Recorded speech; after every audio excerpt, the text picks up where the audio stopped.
Now, President Trump is set to take yet another unprecedented measure in his immigration crackdown. His plan is to invoke an 18th century wartime law to allow federal agents to arrest and deport non-citizens without a court hearing.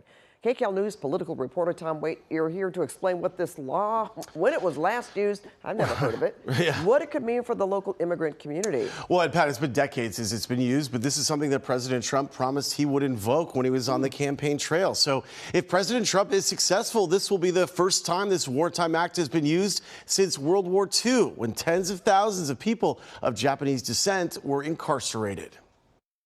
President Trump is set to take his immigration crackdown to a place this country hasn't seen since World War II. CBS News reports Trump will invoke the Wartime Alien Enemies Act of 1798 to carry out deportations to Guantanamo. Professor of politics Jack Pitney explains what powers this act gives the president. It means he can deport large numbers of people without a hearing. That's the key thing. The government has deportation authority already, but there's a process in place. People can fight it. Sometimes it goes to court.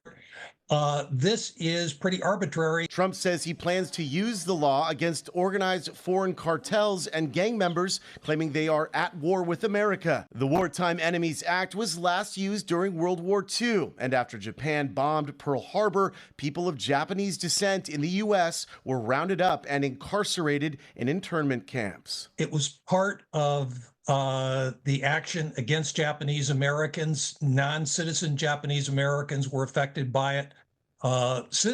Japanese American citizens were also interned, but under different legal authority. It was used in the First World War, but the difference is we're not in a state of war. Trump's apparent plan to invoke the act is already sending shockwaves through Southern California's Japanese American community. My mother and her entire family were interned at Manzanar. Dan Kwong's mother, Momo Nagano, was 17 when she was incarcerated at the Manzanar internment camp, which was located at the base of the Sierra Nevada mountains. Kwong is now the director of the Manzanar Baseball Project, which works to preserve the history of the internment camp. The Alien Enemies Act has been criticized for being overly broad and easily subject to abuse. And the most dramatic example is what happened to Japanese Americans during World War II, where this was the largest mass incarceration in United States history. It was a violation of the Constitution. How Trump intends to use the broad powers of this act is not completely clear. Experts say it is likely Trump will face legal challenges over invoking it. What will happen if this goes into effect is that ICE and Customs and Border Patrol and whatever police and federal law enforcement Trump has deputized to engage in his mass deportation regime will be able to go through American cities, take people out of their homes, take people off the assembly line at work, take children out of school.